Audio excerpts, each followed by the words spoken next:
Picture this. You're seated at a grand medieval banquet, surrounded by flickering torchlight and the murmur of nobles whispering in hushed tones. The table groans under the weight of roasted meats, golden pastries, and goblets brimming with wine. But beneath the lavish display lies a chilling truth. Every bite could be your last. In an era where power shifted as quickly as the tides, food wasn't just about sustenance, it was a weapon, a test of loyalty, and sometimes a death sentence in disguise. This is the shadowy world of culinary deception, where every dish told a story, and every feast could double as a battlefield. From royal courts to the halls of scheming nobility, the fear of poison was so pervasive that it transformed dining into an art of survival. Imagine the tension in the air as a king eyed his goblet, wondering if his trusted advisor had slipped something sinister into the wine, or the silent dread of a noblewoman hesitating before tasting a dish prepared by a rival's chef. These weren't just paranoid fantasies, they were real dangers that shaped history, and the lengths people went to protect themselves. They'd turn even the simplest meal into a high-stakes game of trust and treachery. Today, we're pulling back the curtain on 23 medieval culinary tricks designed to hide poison, outwit enemies, and test loyalty in ways you'd never expect. You'll discover how a single slice of bread could reveal a traitor, why certain spices were worth their weight in gold, and how the humble salt cellar became a tool of life or death. These weren't just clever tricks, they were survival strategies that changed the course of dynasties. So settle in, because by the end of this journey, you'll never look at a medieval feast the same way again. The table is set, the stakes are high, let's uncover the deadly secrets hidden in plain sight. Poison wasn't just a threat in medieval times, it was an epidemic of suspicion that rewrote the rules of dining. In an age before toxicology reports or chemical testing, a bitter taste or sudden stomachache might be the only warning before collapse. Royal courts lived under constant siege by invisible threats, where a disgruntled servant or ambitious relative could turn supper into a funeral. This climate of fear gave rise to an entire theater of culinary defense. Take the role of food tasters, for example, often low-ranking servants forced to gamble their lives with every bite before their masters dared to eat. But even they couldn't be fully trusted, which led to even more Byzantine precautions. Some hosts would switch plates mid-meal, while others insisted everyone drink from the same communal cup to share the risk. The psychology behind these rituals was as fascinating as the methods themselves. A lord offering the first sip of wine wasn't just being polite, he was proving his goblet hadn't been tampered with. Bread torn from the same loaf became a bond of trust, since poisoning an entire loaf would be wasteful and obvious. Even the placement of dishes carried meaning. Food placed at the table center was seen as safer, while anything served directly to an individual might arouse suspicion. This paranoia seeped into everyday objects too. Ivory-handled knives weren't just luxurious, their porous material was believed to reveal toxins by changing color. What's truly striking is how these fears shaped entire cuisines. Spices like saffron and pepper weren't just status symbols, their strong flavors could mask the bitter tang of poison. Acidic foods like citrus and vinegar grew popular because many toxins were neutralized in acidic environments, and the obsession went beyond royalty. Wealthy merchants adopted silver utensils not for show, but because silver tarnished upon contact with common poisons like arsenic. Every bite, every sip every meal was a calculated risk in a world where dinner plates doubled as chessboards and the next move could be fatal. This constant vigilance created bizarre contradictions. Elaborate feasts meant to display generosity also served as very public demonstrations that the host had nothing to hide. A king who shared his wine freely might actually be safer than one who dined alone behind locked doors because isolation bred suspicion, and suspicion could spark rebellion. In the end, medieval food culture wasn't just about sustenance or even power. It was a language where every culinary gesture whispered questions of loyalty, every spice jar held secrets, and every banquet was a performance where the stakes were literally life or death. The poison tester was far more than a simple servant. They were the ultimate human shield, standing between power and peril at every meal. Imagine the weight of that responsibility. One wrong bite, and their life ended so their masters could continue. But this gruesome role wasn't just about sacrifice. It was a carefully staged performance. The moment a tester raised a morsel to their lips, the entire room held its breath. A sudden grimace or hesitation could spark chaos, with guards seizing cooks or guests mid-bite. Some rulers took the theatrics further, employing multiple testers for the same dish, a cruel but effective way to ensure no single taster could be bribed to ignore poison. Silver rings weren't just jewelry, they were early warning systems. Medieval belief held that these rings would darken if they touched tainted food, turning the tester's hand into a living toxin detector. Of course, the science was shaky at best, but the psychological impact was undeniable. A lord watching his tasters ring for discoloration wasn't just checking for poison. He was silently reminding everyone at the table that deception had consequences. The most cunning rulers turned the taster's role into a loyalty test. A servant who refused to eat might be hiding guilt, while one who devoured food eagerly proved their trustworthiness. But here's the twisted part. Some masters secretly poisoned their own testers as a trap. If the taster fell ill, it revealed a plot and a traitor in their midst. This macabre game of culinary Russian roulette meant even the act of protection could be a deadly gamble, and the testers knew the risks. Historical accounts describe some who developed elaborate rituals, chewing each bite a precise number of times, holding wine on their tongues to detect bitterness, all to prolong their lives meal by meal. Theirs was a profession where experience didn't lead to promotion, only to the grim satisfaction of surviving another day. Yet without them, the delicate balance of power at medieval tables would have crumbled into outright paranoia. This system had an unexpected side effect. It made feasts strangely democratic. When even kings relied on commoners to vet their food, every meal became a shared vulnerability.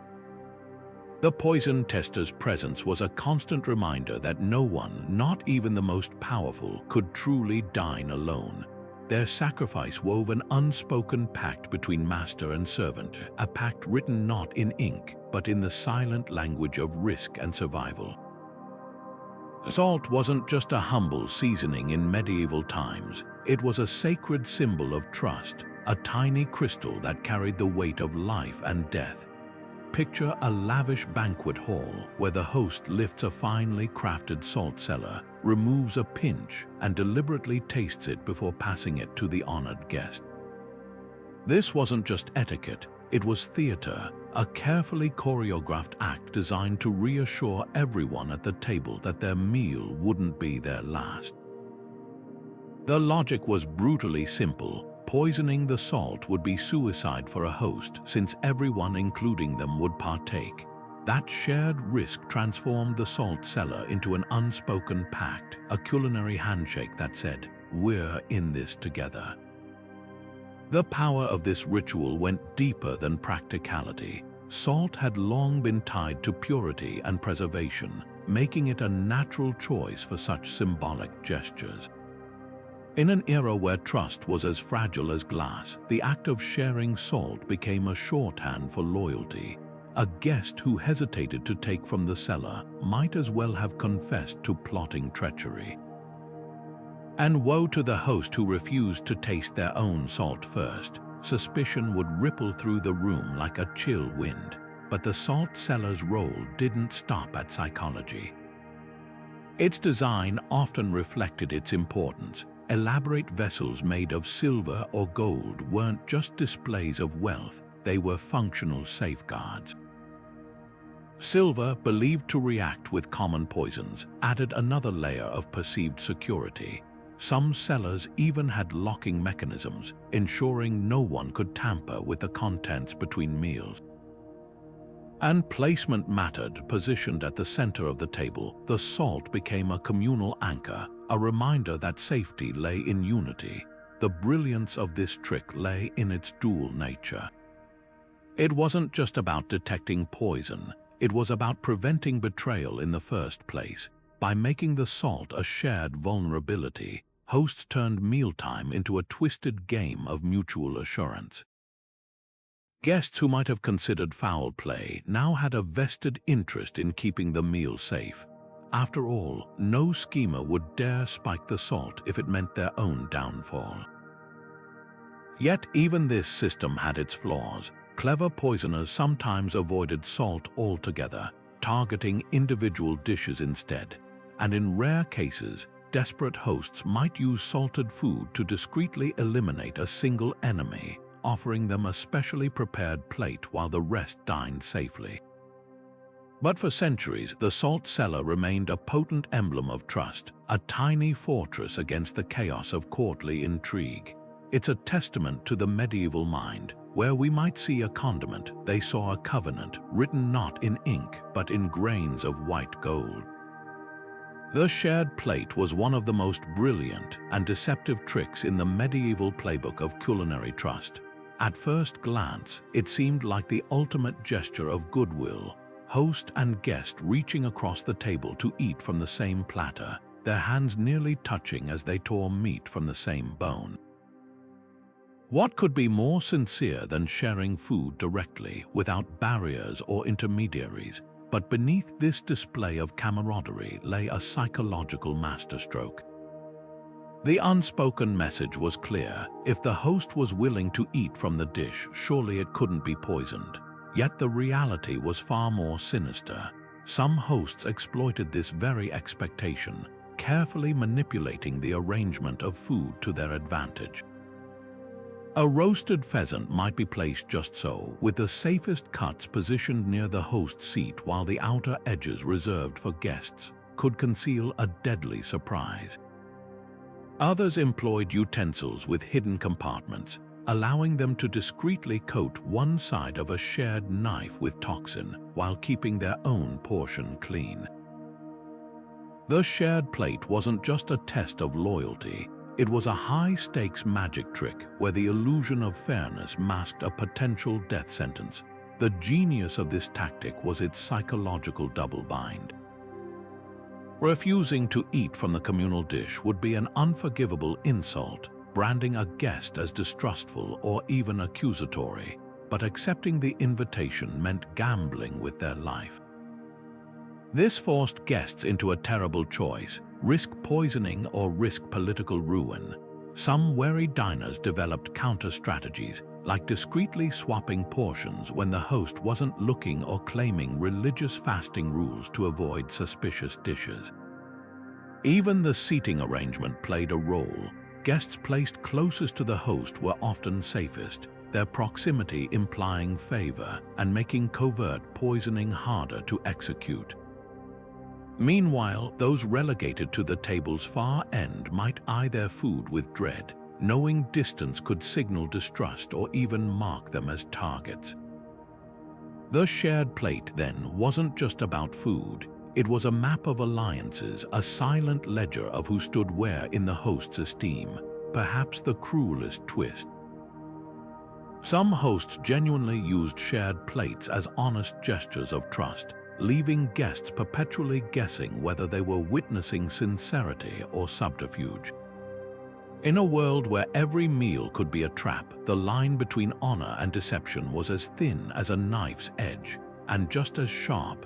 Bread baskets in medieval courts weren't just filled with sustenance, they were loaded with unspoken ultimatums.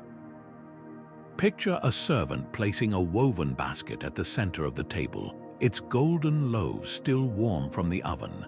The host would gesture magnanimously, urging guests to help themselves first. But this wasn't generosity, it was a psychological trap. To refuse bread was to admit suspicion, branding oneself as disloyal.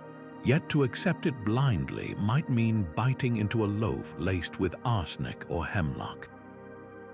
Every crumb became a crossroads between trust and survival. The cleverest hosts took this game further with marked loaves, subtle variations in shape, crust pattern, or even the flour's texture that signaled which breads were safe. A trusted ally might be discreetly guided toward a loaf with a cross scored into its top, while an unwelcome guest received one dotted with poppy seeds hiding something far deadlier. Bakers became unsung players in these schemes, their recipes tweaked not for flavor but for treachery. Some accounts describe loaves with hollow centers, filled with toxins that only leaked when the bread was torn open, a delayed death served with a smile. But the bread basket's true power lay in its public nature. Unlike a discreetly poisoned goblet, bread was shared in full view, making its manipulation a spectacle. A guest who hesitated too long before selecting a loaf drew sidelong glances. One who devoured it without fear earned nods of approval. The ritual was so ingrained that even suspected traitors often couldn't resist playing along, their desperation to appear loyal overriding self-preservation.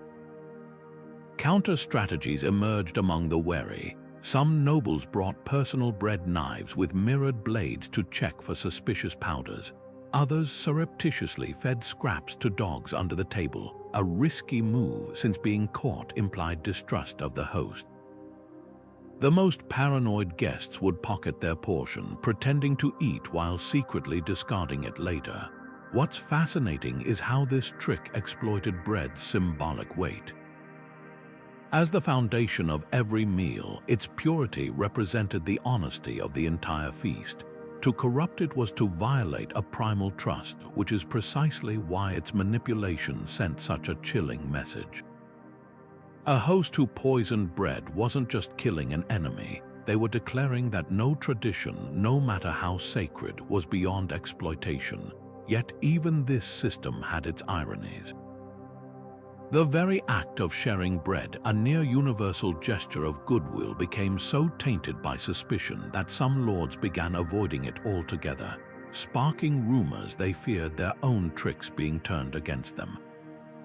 In the end, the bread basket distilled medieval dining's central paradox. The foods meant to unite people were also the perfect tools to divide them. The wine-pouring ritual was theater at its most lethal, a performance where every gesture, every tilt of the pitcher could hide a murderous secret. Imagine the scene: a host rises, lifts an ornate vessel, and pours a generous stream of ruby-red wine into their own goblet first, drinking deeply while the guests watch.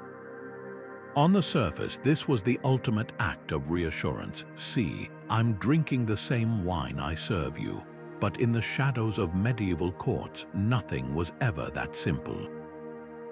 Clever hosts exploited this very expectation with pitchers engineered for deception.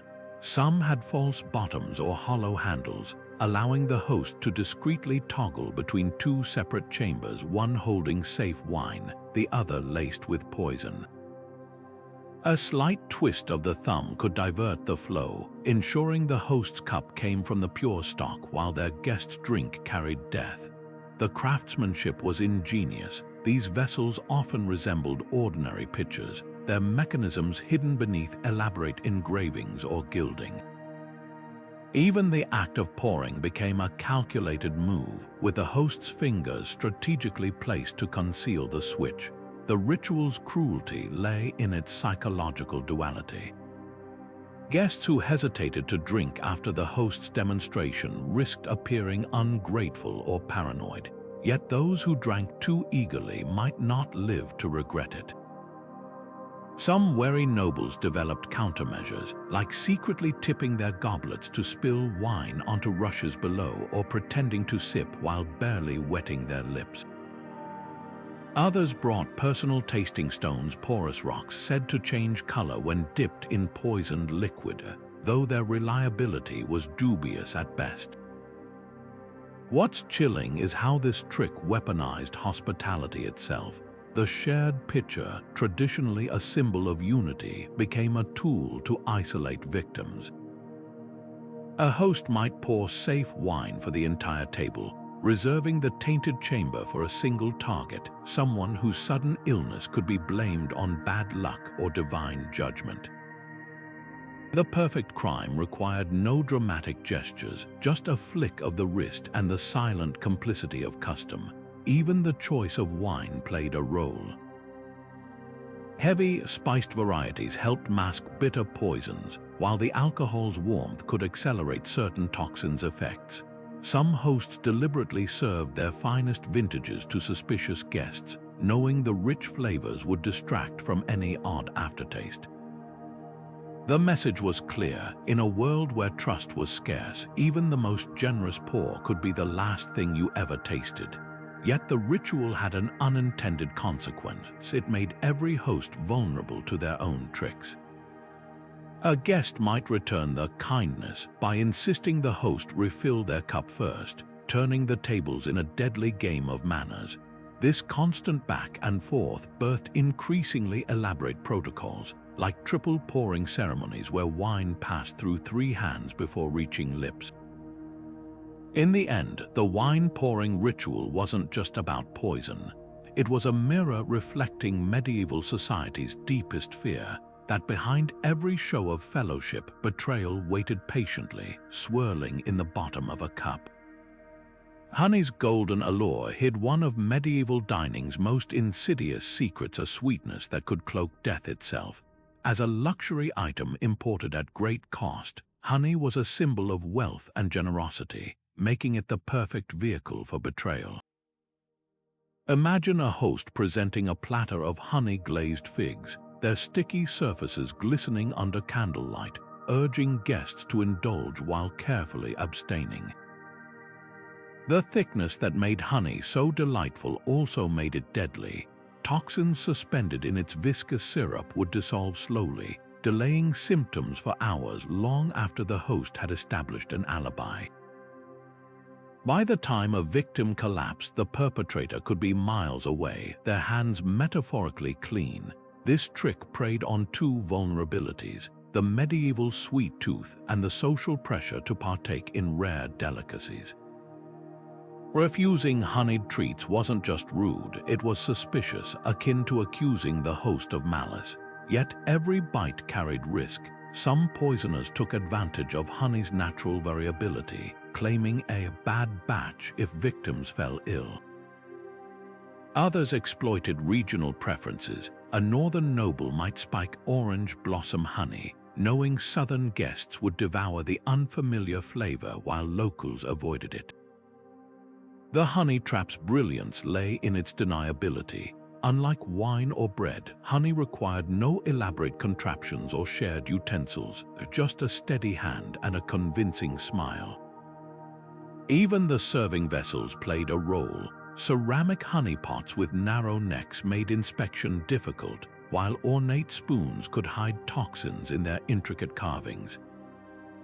Some hosts went further, offering honeycomb straight from the hive to emphasize purity, only to have pre-treated combs swapped in before serving. Countermeasures emerged, of course.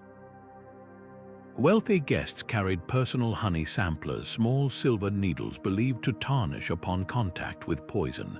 Others diluted honey in hot water, trusting that toxins would rise to the surface as the mixture cooled.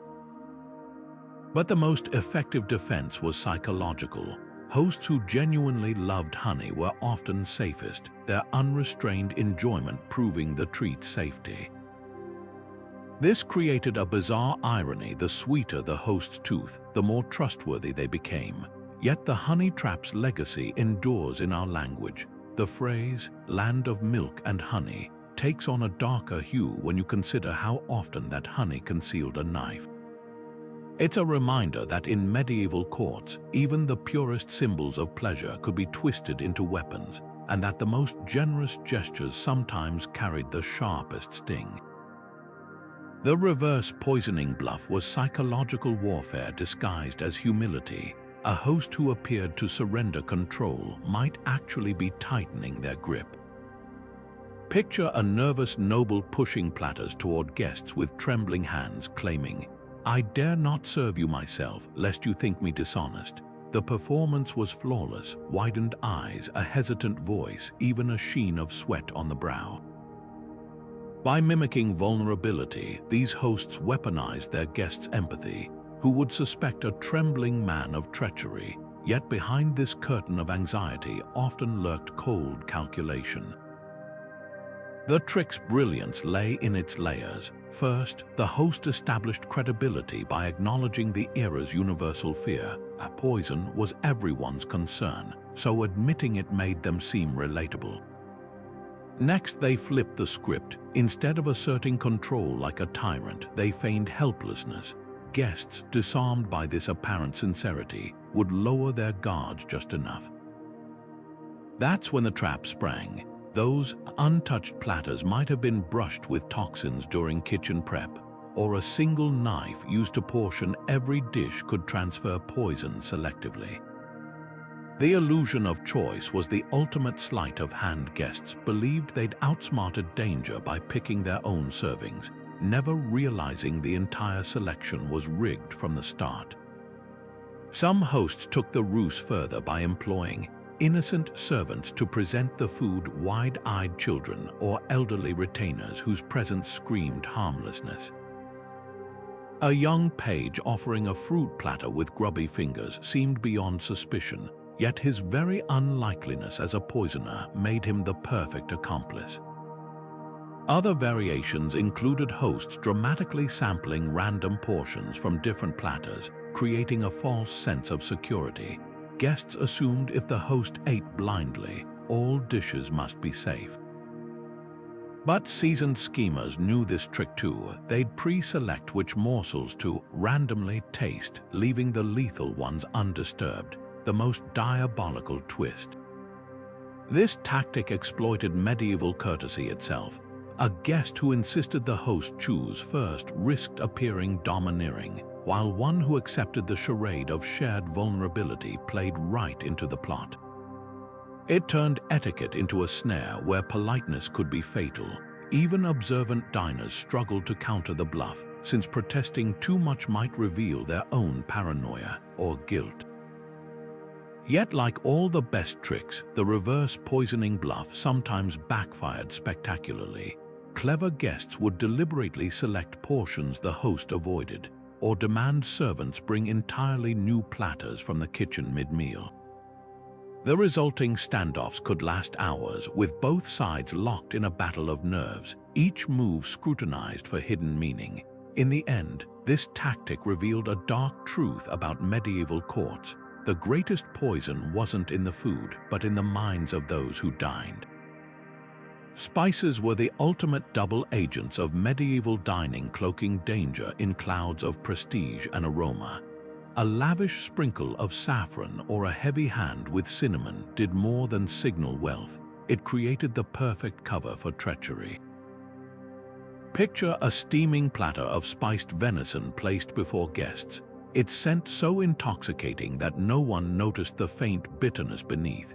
The host, reclining with a knowing smile, would wave off the dish with a casual excuse, "Alas, my physician warns against strong flavors," while watching intently as others indulged. The brilliance of this ruse lay in its exploitation of human nature.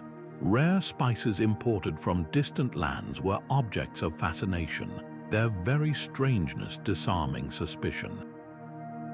When a guest tasted cloves or nutmeg for the first time, how could they distinguish the spice's exotic bite from the acrid tang of poison?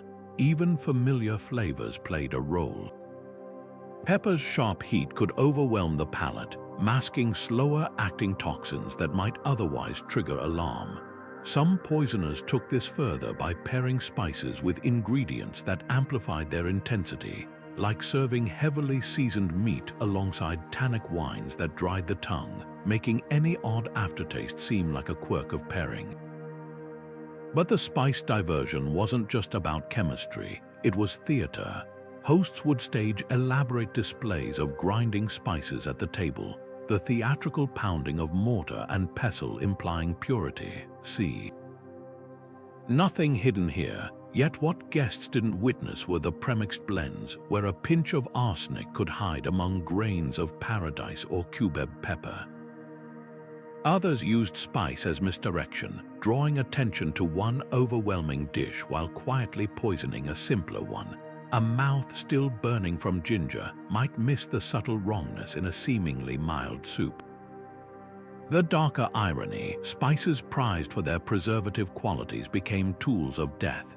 Cloves and cinnamon, which slowed spoilage in an age before refrigeration, also slowed the body's recognition of certain toxins, delaying symptoms until the poisoner was safely distant. Wealthy merchants who could afford these luxuries sometimes fell victim to their own status symbols, never suspecting that the very spices flaunted in their feasts might seal their fate.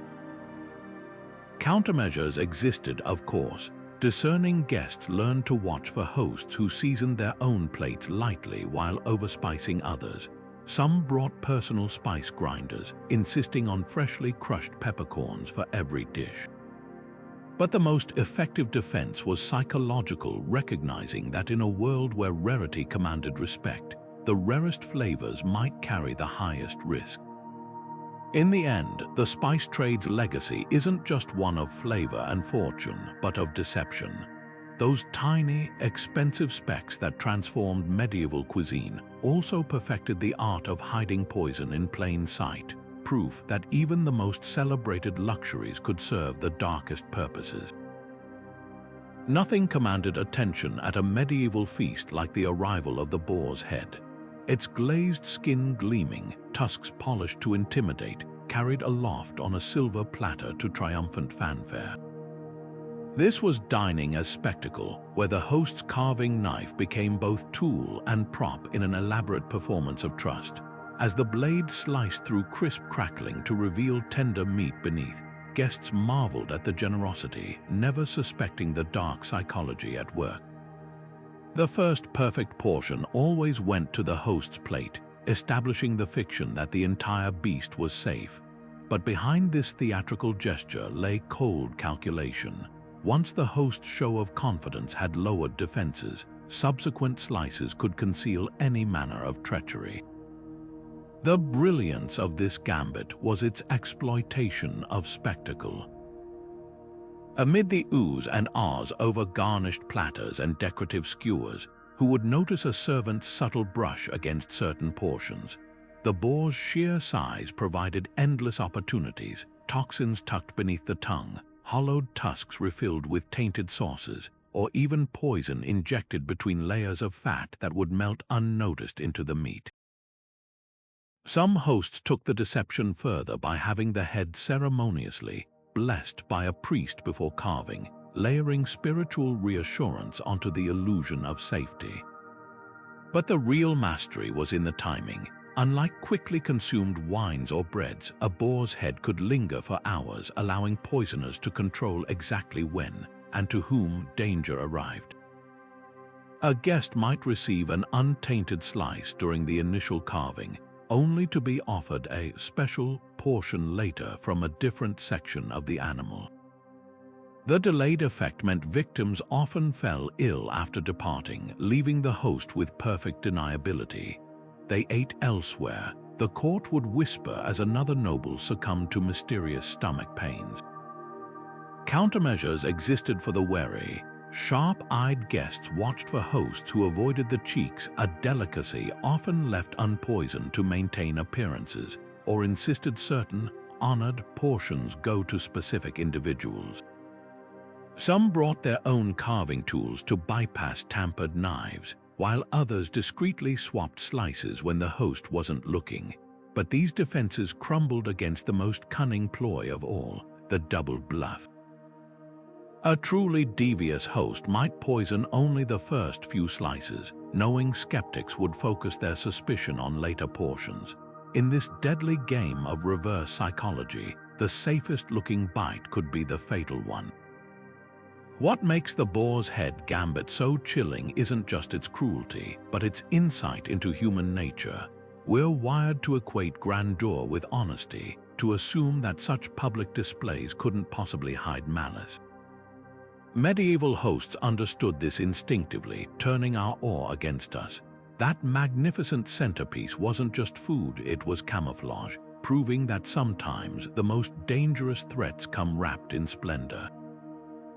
Claiming a sudden aversion to nuts or shellfish wasn't just picky eating in medieval courts, it was a calculated survival strategy. The false allergy ploy turned personal weakness into a weapon, letting hosts poison dishes they'd supposedly never touch. Imagine a duke dramatically pushing away a platter of almond-stuffed dates, clutching his throat as if memories of past reactions haunted him. The performance was flawless, a shudder, a muttered excuse about physicians' warnings, even a servant swiftly removing the offending dish for his safety. Guests conditioned by chivalry not to question another's infirmity would nod sympathetically, never suspecting those very dates now carried enough cyanide to kill a horse. This trick thrived on medieval medicine's gaps. Without modern allergy science, food sensitivities were mysterious enough to be plausible yet vague enough to be fabricated. A host might claim ancestral weakness to mushrooms, citing some long-dead uncle who supposedly perished after eating them. The beauty, no one could disprove it.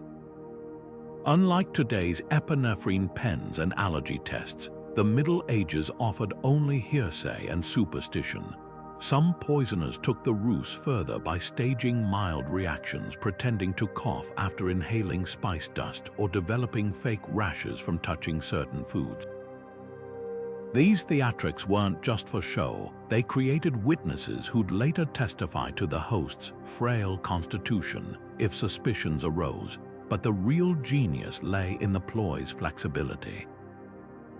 Unlike rigid rituals like shared plates or salt cellars, false allergies could be tailored in the moment. A guest eyeing the venison too closely, suddenly the host remembered deer meat gave him gout. A rival avoiding the spiced wine, out came a story about childhood hives from cloves. This adaptability made it the perfect fallback when other tricks failed, a culinary wildcard that could be played at any time. Countermeasures were frustratingly limited. Challenging someone's claimed allergy was social suicide, akin to calling them a liar to their face. The most cautious guests resorted to mirroring. If the host avoided walnuts, they did too. But this grew absurd when entire feasts became minefields of fictional sensitivities. Some brought physicians to verify claims, though bribed doctors often backed their patrons' lies. The darkest twist, false allergies didn't just enable poisoning, they weaponized empathy itself. By feigning vulnerability, hosts manipulated the very instincts meant to protect the weak. A noblewoman's fainting spells from rosemary might earn her tender care, even as her enemies choked on the same herb. In a world where trust was scarce, this trick proved even compassion could be poisoned not with toxins but with lies.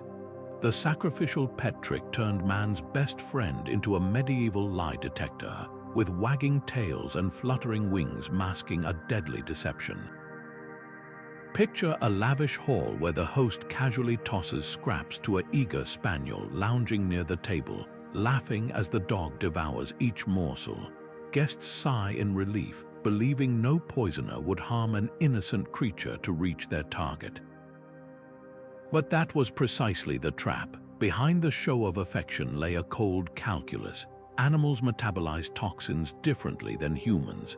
A dose that would kill a person might leave a larger dog merely ill, while birds could peck at arsenic-laced crumbs without immediate effect. The pet's survival wasn't proof of safety, it was the ultimate sleight of hand. Some hosts took the ruse further by staging elaborate delays. A servant might slip the dog a treated bone hours before the feast, timing its collapse to coincide with the main course.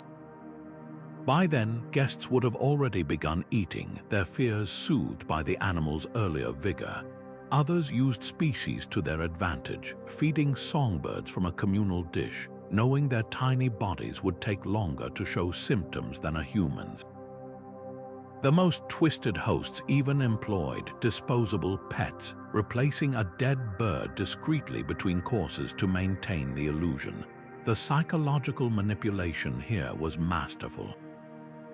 Watching an animal eat created a false sense of shared risk, as if the host's affection for the creature guaranteed honesty. But in truth, the pet was as much a prop as the silver goblets.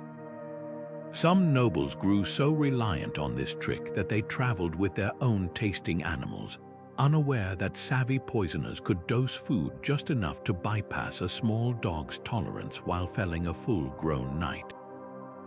Countermeasures were fraught with peril. A guest who insisted the host's pet sample every dish risked seeming paranoid or cruel.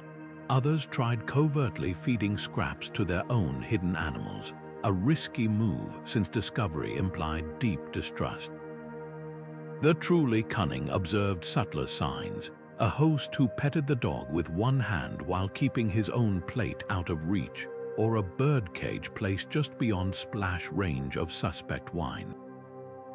What makes this trick so haunting isn't just its cruelty, but how it weaponized trust in its purest form. The bond between humans and animals, often medieval society's most unconditional relationship, became another thread in the web of deception. That loyal hound nosing for treats wasn't a guardian, it was a pawn, proving that in the game of courtly survival, even innocence could be poisoned. The delayed poison feast was the perfect crime, hiding murder in the most innocent of places, a shared meal where host and victim ate side by side in apparent harmony. Unlike quick-acting toxins that sparked immediate suspicion, these slow killers played the long game. Imagine a duke toasting his rival with wine laced with monkshood extract, both men laughing as they drained their cups. The guest rides home none the wiser, while the poison works silently through his veins. By sunrise, he's feverish, by nightfall, delirious. By the time his family calls for physicians, the host who served that fatal drink is already hosting another feast miles away, surrounded by witnesses who'd swear he couldn't possibly be the culprit. What made this method so insidious was its exploitation of natural uncertainty. In an era where sudden illness was commonplace, tainted water, spoiled meat, even mundane infections could prove fatal. Delayed symptoms blurred the line between misfortune and malice. A nobleman collapsing 3 days after a banquet might have eaten bad shellfish or caught a chill on the journey home. Without modern forensic tools, linking his death to a specific meal was nearly impossible. Clever hosts amplified this doubt by staging coincidences, sending gifts of preserved fruits or spiced meats to their victims' home afterward, ensuring multiple plausible sources for the poisoning. The poisons themselves were carefully chosen for their stealth. Wolfsbane, with its delayed cardiac effects, was a favorite, as was mercury mixed into sweetened creams, its cumulative damage mimicking natural decline. Some plotters used repeated low doses, inviting targets to multiple feasts where each meal added another drop to the lethal pool. By the time the victim succumbed, the host's hands appeared clean, their pattern of hospitality seeming generous rather than calculated. But the true brilliance lay in the social engineering. Hosts employing this trick often cultivated reputations as lavish entertainers, making their feasts unmissable events. The more frequently they hosted, the harder it became to connect any single meal to a later death. Some even poisoned, selectively serving tainted dishes only to certain guests while others ate freely, ensuring only the intended target suffered.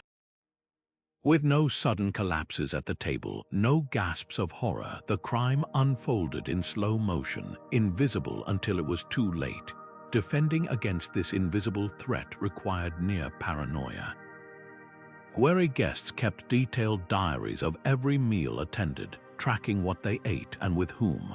Others employed tasters not just for immediate safety, but to save portions for later examination, though few physicians could identify slow poisons post-mortem. The most cautious nobles carried personal antidote kits, swallowing preventive remedies after suspect meals. Yet even these measures often failed against the delayed feast's greatest weapon, patience. While other tricks relied on shock or spectacle, this one let time do the dirty work, proving that in medieval courts, the deadliest hosts weren't always the ones who rushed. A priest's blessing wasn't just spiritual protection at medieval tables, it was psychological armor, wrapping poison in holy certainty. Picture the scene, servants lowering platters before a robed clergyman, his murmured prayers and sweeping gestures sanctifying each dish as guests bowed their heads. The message was unmistakable: who would dare suspect treachery under God's watchful eye? Yet this sacred theater hid a chilling pragmatism. That same priest might be deep in the host's pocket, his vestments concealing palms greased with gold. Or worse, the blessing could be genuine, with the host counting on divine forgiveness rather than innocence. The brilliance of this trick was its layered deception. First came the spiritual intimidation, questioning blessed food bordered on blasphemy, a risk few pious nobles would take. Next, the illusion of oversight. If a man of God approved the meal, surely no mortal hands had tampered with it. But the cruelest twist, some hosts poisoned dishes after the blessing, exploiting the guests' lowered vigilance. A servant might discreetly brush a tainted spice blend onto meat during the ceremonial chaos, or a goblet could be switched once the priest turned away. Faith became the perfect distraction, pulling eyes upward while death crept in below. Even the timing of blessings played a role. A host might delay the ritual until guests were already seated, their growing hunger making them eager to accept any assurance of safety. Others staged multiple blessings, first in the kitchen, then at the table, creating a false trail of purity. The most devious plotters used specific prayers to signal which dishes were safe for allies. A blessing invoking Saint Martha, patron of cooks, might mark clean fare, while mentions of Saint Benedict associated with poison victims could warn insiders away from tainted platters. Countering this ruse required walking a theological tightrope. Guests who refused blessed food risked accusations of impiety, while those who accepted it gambled with their lives. Some tried subtle tests, dipping bread in holy water to see if it discolored, or pressing communion wafers against suspect dishes. Others relied on loopholes, claiming fasting rules prevented them from eating until sundown, buying time to observe if fellow diners fell ill. What makes the blessed meal so haunting isn't just its sacrilege, but its insight into medieval minds. These weren't godless schemers. Many truly believed divine judgment awaited poisoners. Yet their faith coexisted with ruthless pragmatism, proving that even the sacred could be weaponized. That murmured prayer over steaming platters wasn't just devotion. It was the ultimate smoke screen, turning heaven itself into an unwitting accomplice. Dinnerware in medieval courts wasn't just functional, it was a silent language of trust and treachery. Among the most cunning tricks was the color-coded plate system, where something as simple as ceramic glaze could mean the difference between life and death. Picture a banquet hall where servants placed emerald green plates before certain guests and ruby red ones before others. The host smiling as they explained it was tradition to honor visitors with their family colors.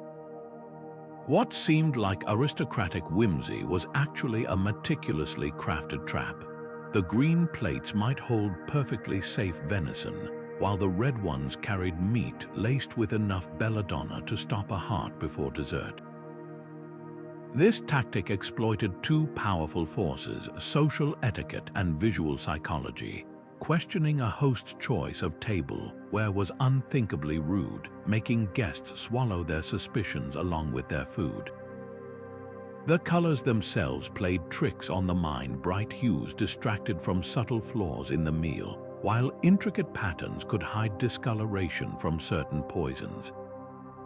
Some hosts took the deception further by assigning colors based on heraldry, claiming the poison plates matched a victim's own coat of arms as a gesture of respect. The cruelty was poetic. Nobles died on their own colors, never suspecting the compliment was a death sentence. The logistics were equally devious. Kitchen staff received meticulous instructions: serve the countess only on azure plates, the baron on amber, while poisoned dishes were prepared separately and transferred at the last moment. Glazes containing lead or mercury added another layer of danger, slowly leaching toxins into acidic foods over the course of the meal. Wealthy households even employed specialized potters to create unique color blends, ensuring no outsider could replicate their signature plates and expose the ruse. Countering this trick required both sharp eyes and sharper wits. Observant guests noticed if their plate color changed between courses or didn't match others of similar rank. Some brought personal place markers, elaborate charges that servants had to place beneath any dish, effectively overriding the host's color system. The most paranoid nobles insisted on eating from bread trenchers instead of plates, though this could spark accusations of insulting the host's hospitality. What makes the color-coded plate scheme so chilling isn't just its efficiency, but its longevity. Unlike one-off tricks like tainted wine or rigged platters, this was institutionalized deception, woven into the very fabric of noble life. Generations of servants grew up following these deadly protocols, and children learned to associate certain hues with danger before they could properly hold a knife. In the end, the tradition outlived its original purpose. Long after poisoning fell from fashion, aristocratic families still clung to their signature plate colors, a ghostly reminder that yesterday's murder weapon could become tomorrow's heirloom. The fake antidote display was psychological warfare dressed as vulnerability, a host's calculated performance to turn fear into a weapon. Imagine a nobleman dramatically uncorking a vial before dinner, swallowing a thick syrup with a grimace as guests looked on. Theatrical, he'd explain, to ward off any mischief in the meal. The message seemed clear: if even the host feared poison, surely the food must be safe. But this was theater at its most devious. That bitter concoction wasn't a real antidote, just honeyed vinegar or spiced wine. Harmless but convincing enough to lull guests into false security. This trick preyed on a fundamental human instinct, the assumption that shared fear creates trust. When guests saw their host taking precautions, they unconsciously mirrored that behavior, letting their own guard down. The brilliance lay in the reversal. Normally, a host's confidence reassured diners, but here their apparent paranoia did the same. Some took the ruse further by accidentally spilling a drop of Theatrical into a shared dish, claiming it would protect everyone.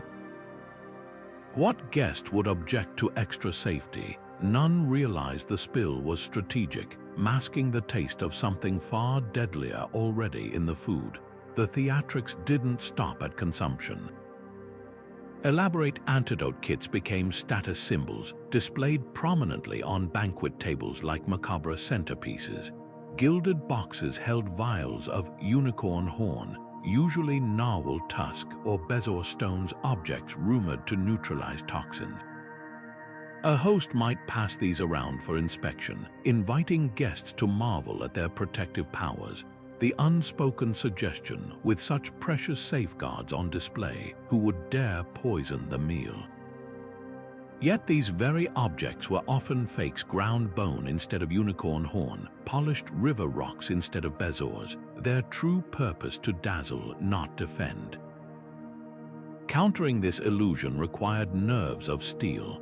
Skeptical guests who brought their own antidotes risked insulting the host, while those who asked to share the displayed theriac were often given placebo versions.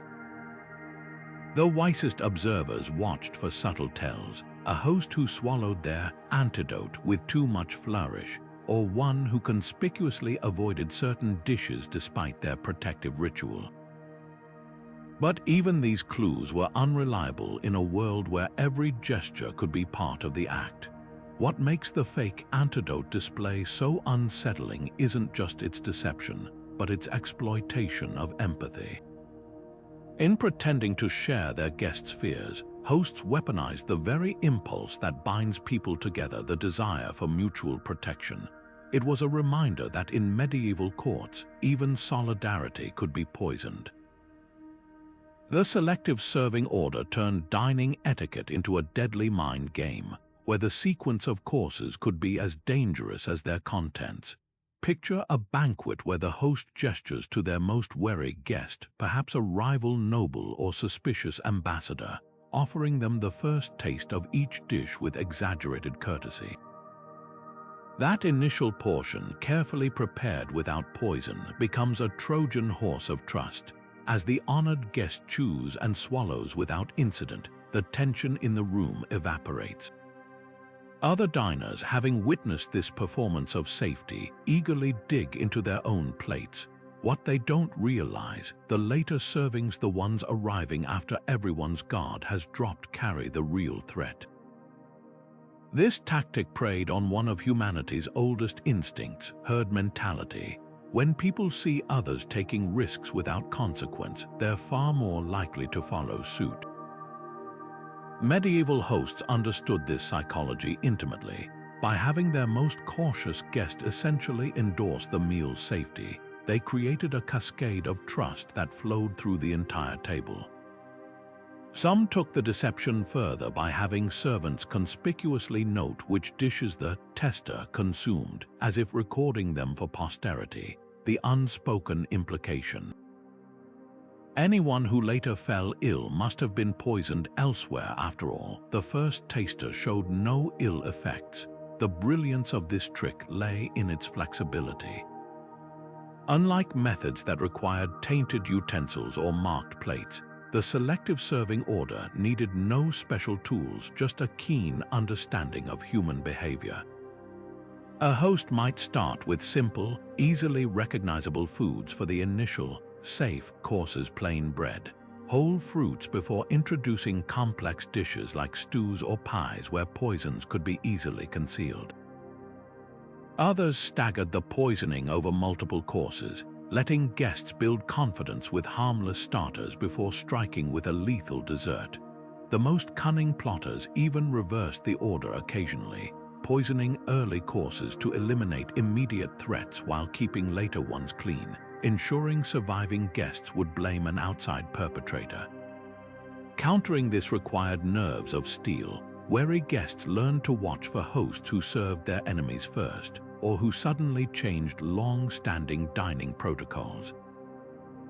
Some insisted on sampling every course, not just the first, while others covertly observed whether servants treated certain dishes differently in the kitchen.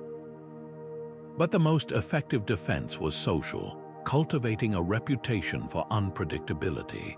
A noble known to randomly switch plates or demand last-minute dish substitutions became a frustrating target, since poisoners relied on predictable routines. What makes the selective serving order so chilling isn't just its effectiveness, but its insight into group dynamics. It revealed how easily trust could be manufactured, not through honesty, but through careful staging. That first brave bite wasn't proof of safety. It was the opening move in a game where the rules were written in poison, and the only winning strategy was to suspect everyone, even your own eyes. The ritual hand-washing ceremony transformed a simple act of cleanliness into a high-stakes performance of trust. Picture a servant pouring rose-scented water over a noble's hands as the entire banquet hall watched. What appeared to be mere hygiene was actually a carefully orchestrated trap. This wasn't about removing dirt, it was about removing suspicion. By demanding all guests wash their hands together before eating, hosts created an unspoken rule: anyone who refused must have something to hide.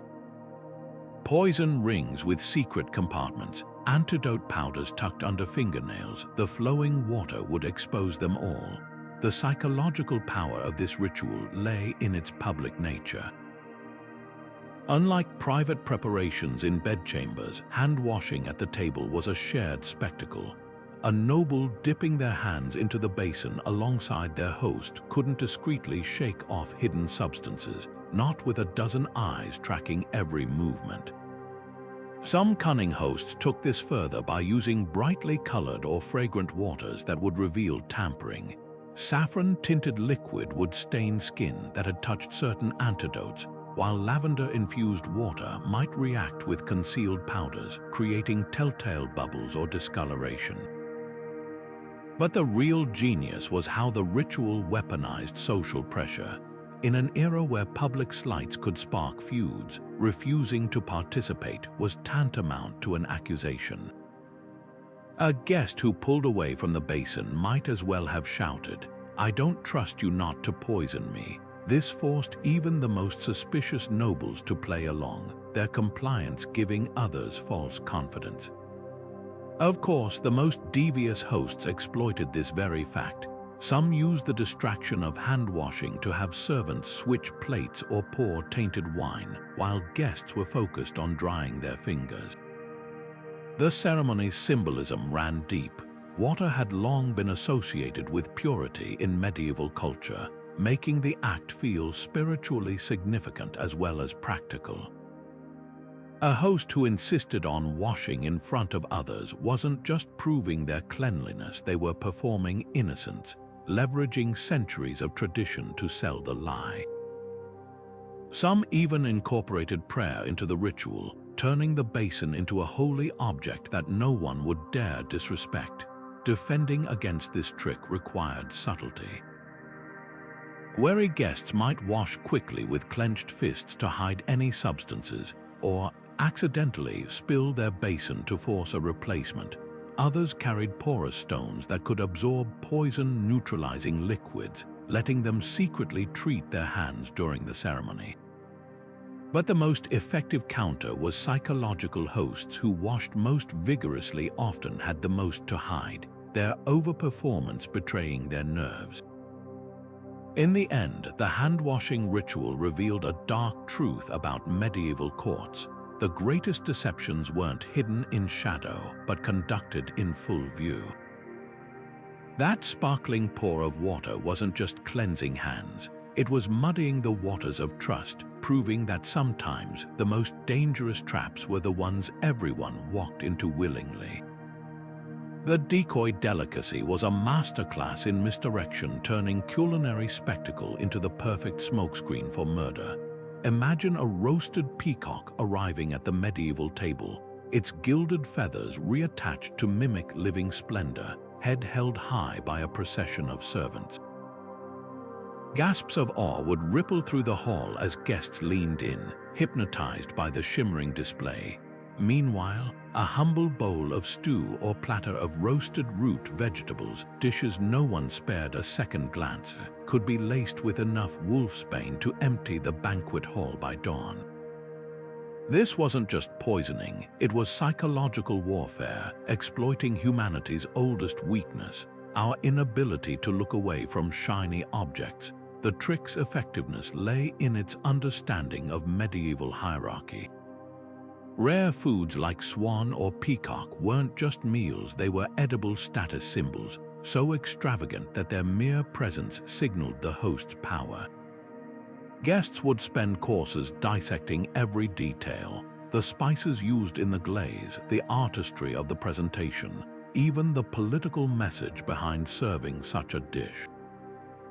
This laser focus left mundane fare utterly invisible. A poisoner didn't need to hide toxins in the peacock's saffron-infused skin. They could slip them into the unremarkable bread trenchers, soaking up its juices, knowing no noble would scrutinize something as common as bread. Some hosts elevated the ruse by staging conflicts over the decoy. A heated debate about whether peacock meat tasted better braised or roasted would dominate conversation, while servants quietly refilled poisoned wine cups unnoticed. Others used the decoy's leftovers as a Trojan horse, sending gifts of peacock pastries to rivals' homes the next day, ensuring the lethal dose arrived wrapped in an irresistible package. The most cunning plotters even engineered decoy failures. A burnt swan deliberately ruined to spark outrage, distracting guests while tainted dishes circulated under the cover of commotion. But the decoy's true brilliance was its deniability. When victims fell ill, suspicion rarely fell on the showstopper dish. After all, why would a host spend fortunes on exotic meats only to poison them? The decoy became its own alibi, deflecting blame toward simpler foods that could have spoiled naturally. This allowed poisoners to strike with impunity, hiding their crimes behind a curtain of feathers and guilt. Defending against this tactic required resisting the decoy's allure, a near-impossible feat in status-obsessed courts. The wisest guests trained themselves to sample dull-looking dishes first, or insisted servants bring identical plates for everyone simultaneously.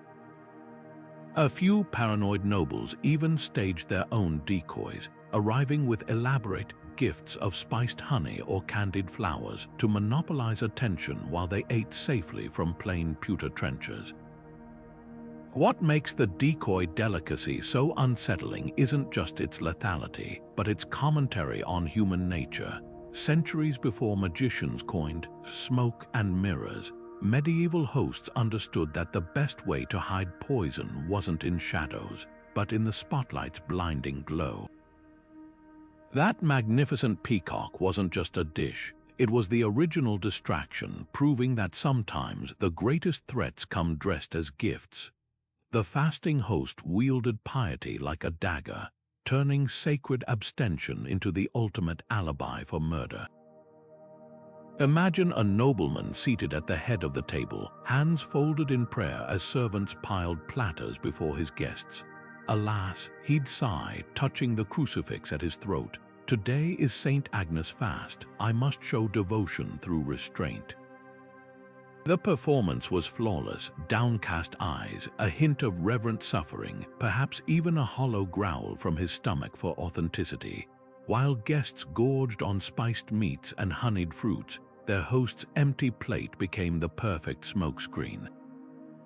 Who would suspect a man of godly discipline?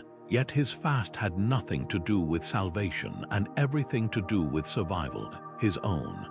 This ruse exploited medieval Europe's intricate religious calendar, where fasting days were so frequent they became second nature. A host could claim devotion to obscure saints' feasts or invent personal penitential vows with little fear of contradiction. Some took the charade further by hiring chaplains to loudly approve their sacrifice, or by staging elaborate pre-meal prayers that emphasized their supposed piety. The brilliance lay in the double bind it created. Questioning someone's religious observance was tantamount to heresy, forcing guests to swallow their suspicions along with every potentially lethal bite. The most cunning hosts paired fasting with exaggerated generosity. Eat, drink, they'd urge, pushing the choicest morsels toward their targets while lamenting their own unfortunate abstinence. This magnanimity disarmed even the wariest guests. Surely no poisoner would so enthusiastically encourage others to dine.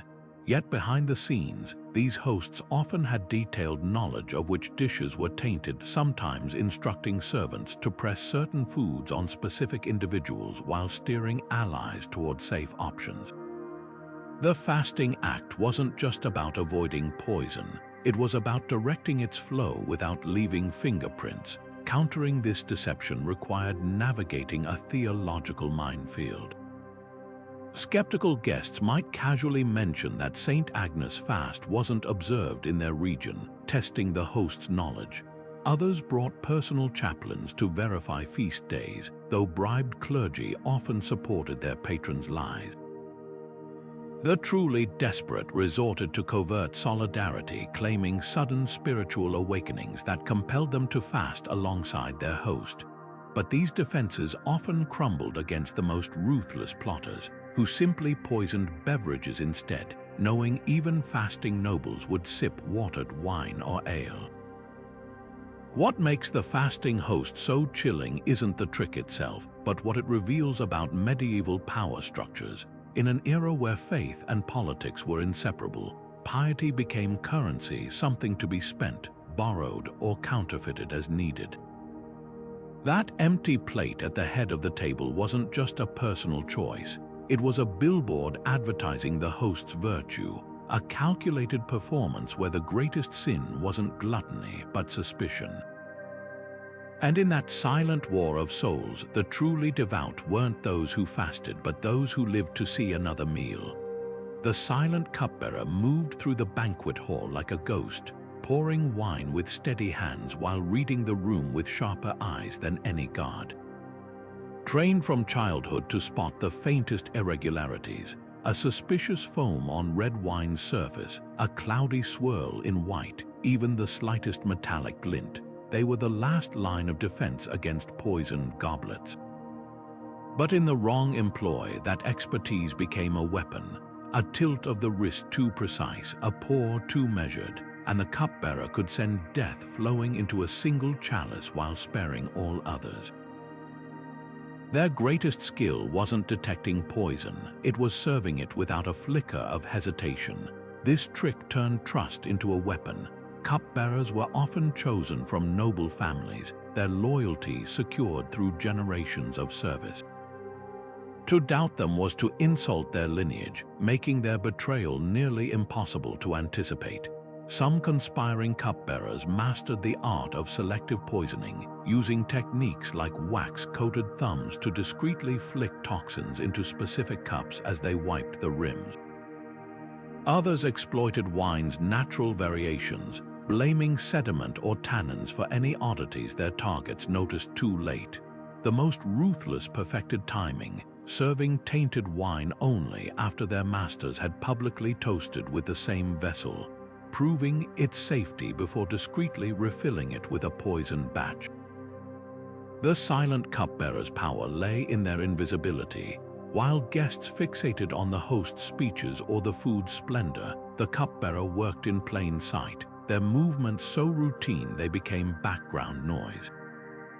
A slight pause between pours, an extra swirl of the decanter, these tiny deviations went unnoticed until the first guest clutched their throat. By then, the cupbearer had already melted into the shadows, their face a mask of plausible deniability. Countering this threat required obsessive attention. Paranoble guests demanded their cupbearers drink first from each new bottle, a rule some circumvented by pre-poisoning only the vessel's rim. Others employed twin tasters, one for food, one for drink.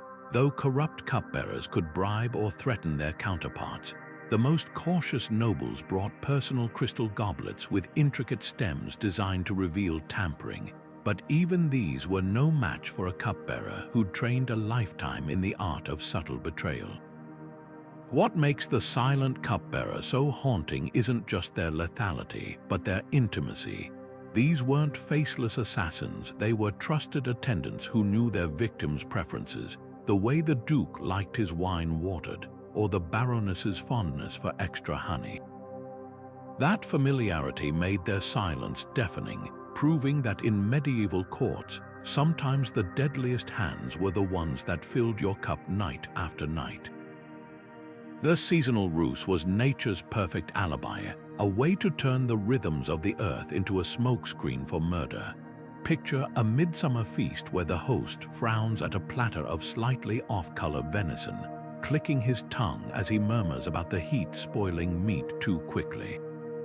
A pity, he'd sigh, pushing the dish toward a rival while nobly abstaining himself.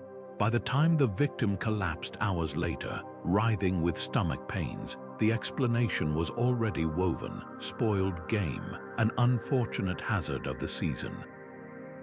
No accusations would follow, no investigations, just a tragic accident, another casualty of summer's swelter. This trick exploited medieval Europe's precarious relationship with food preservation. In an era before refrigeration, spoilage was common enough to be plausible yet unpredictable enough to defy scrutiny. A host could lace meat with arsenic and blame the resulting illness on rot, knowing no physician could prove otherwise. The symptoms overlaced perfectly: nausea, cramping, fever, all hallmarks of both foodborne illness and slow-acting poisons. Some plotters took the ruse further by deliberately letting dishes sit in the sun before serving, ensuring they developed the faint tang of spoilage to sell the lie. The seasonal ruse's brilliance lay in its adaptability. Winter offered its own cover. The cellar floods ruined our stores, a host might claim, serving mold-tinged cheese that concealed something far deadlier. Spring's unpredictable storms became excuses for damp grain stores, while autumn's bounty could mask poison in overripe fruits. Each season brought its own plausible tragedies, and clever hosts rotated their tactics accordingly, keeping suspicion at bay with the calendar itself as their accomplice. But the cruelest twist was how this trick weaponized shared experience. When guests murmured in sympathy about lost provisions or nodded knowingly at tales of ruined harvests, they weren't just excusing the host, they were unwittingly endorsing the alibi. A nobleman who'd once suffered from bad pork would be first to dismiss another's sudden illness, never realizing his empathy was sealing someone's fate. The seasonal ruse didn't just exploit nature's unpredictability, it exploited humanity's willingness to blame misfortune rather than malice. Countering this required near impossible discernment. The wisest guests watched for hosts who overplayed their hand lamenting spoilage while their own plates remained suspiciously untouched. Others insisted on tasting preserves or aged cheeses from the same batch as the host, trusting shared risk over vague excuses. But the most effective defense was timing. Poisoning by season worked only when the symptoms aligned. A victim collapsing in minutes rather than hours betrayed the ruse, proving some dangers couldn't be blamed on the weather. What makes the seasonal ruse so unsettling isn't just its deception, but its enduring legacy. Even today, we speak of bad shellfish or underdone chicken as catch-alls for mystery illnesses, inheriting the medieval habit of defaulting to nature's cruelty over human intent. That nobleman's summer feast was more than a meal. It was a reminder that sometimes the deadliest poison isn't in the food, but in the story served alongside it. The guest's own poison trick was a masterpiece of misdirection, a plot so diabolical it turned the victim into the villain. Imagine the scene: midway through a lavish banquet, a servant accidentally knocks over a nobleman's purse, spilling its contents across the floor. Among the coins and trinkets rolls a small vial, its ominous contents glinting in the torchlight. The hall erupts in gasps as the host feigns horror, declaring the substance to be arsenic or wolfsbane. Guards drag the would-be poisoner away for execution, their cries of innocence drowned out by the crowd's outrage. Meanwhile, across the table, the host's true enemies sip wine laced with the same toxin, their deaths later blamed on the conveniently executed traitor.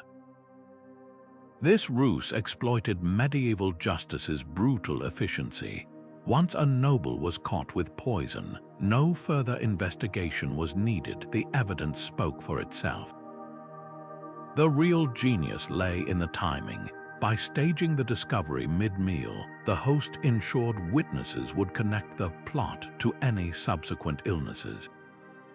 Some took the deception further, planting multiple vials on different guests to sow chaos, or using servants to whisper false rumors beforehand, priming the room for outrage.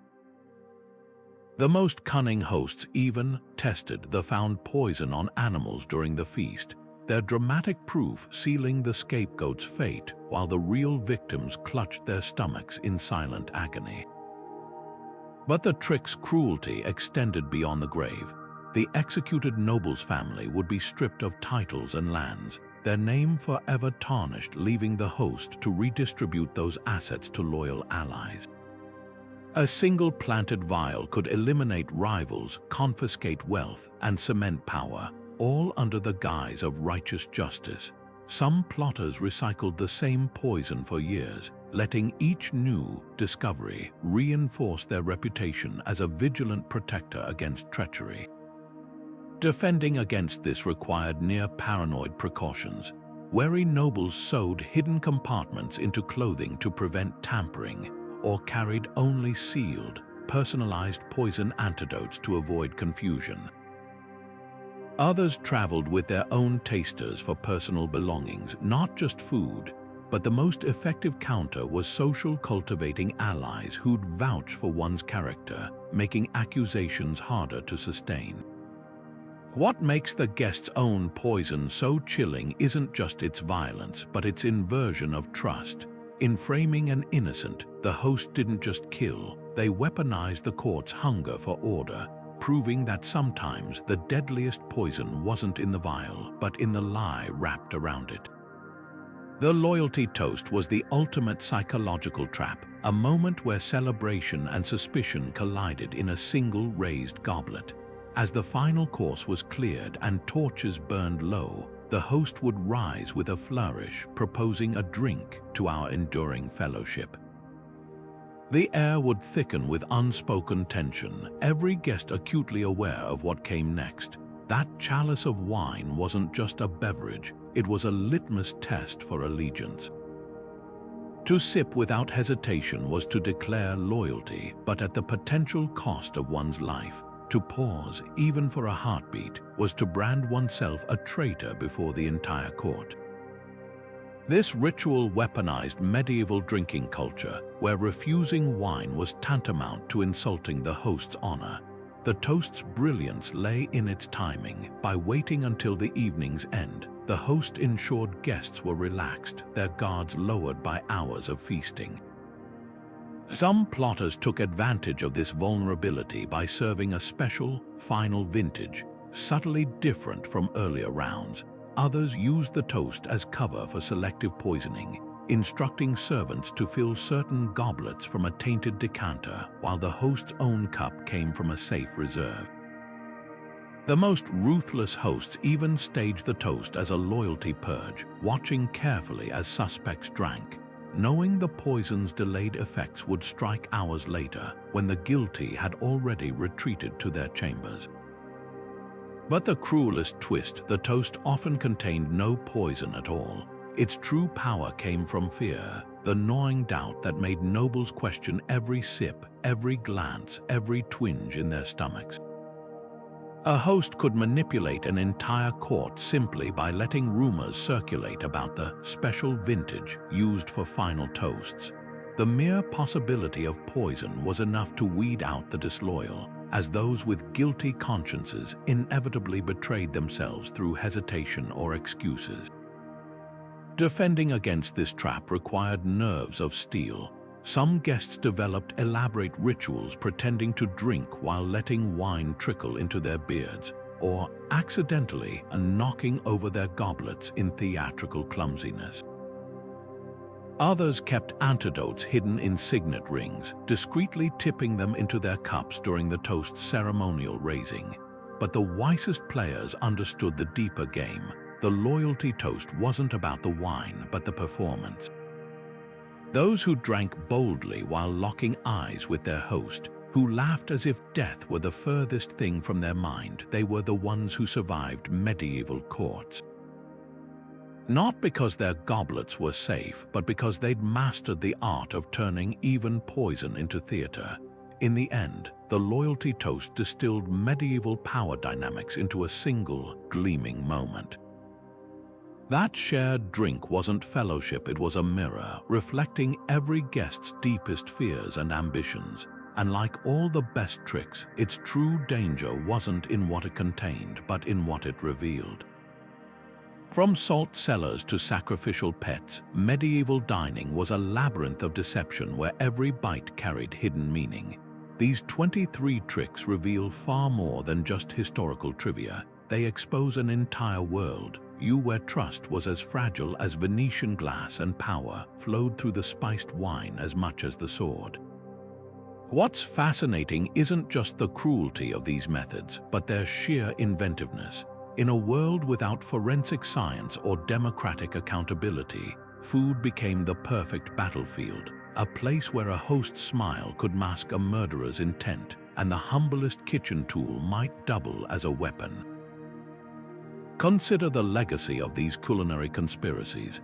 Modern dining etiquette, from the host tasting wine first to passing shared dishes clockwise, still carries faint echoes of medieval paranoia.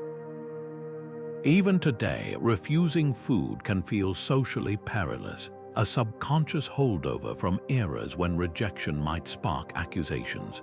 The rituals we dismiss as tradition often began as life or death precautions. That ornate silver salt shaker on your grandmother's table, its ancestors were medieval poison detectors, the phrase "breaking bread together" as a symbol of trust. Rooted in centuries of bread-based loyalty tests, yet beyond historical curiosity, these stories offer a chilling mirror to human nature. The same creativity that produced illuminated manuscripts and cathedral spires also engineered hollow-handled poison pitchers and marked loaves. Medieval ingenuity didn't distinguish between beauty and brutality, it poured equal passion into both. Perhaps that's the most unsettling lesson. In any era, survival demands adaptability, and deception often wears the mask of innovation. As you click away from this banquet of betrayals, remember that history's sharpest lessons aren't just about the past, they're warnings about power's eternal dance. Those long-dead nobles would surely chuckle at our modern confidence in food safety regulations and lab testing. After all, the essence of their game endures wherever influence is won or lost. The knives may be metaphorical now, but the feast goes on.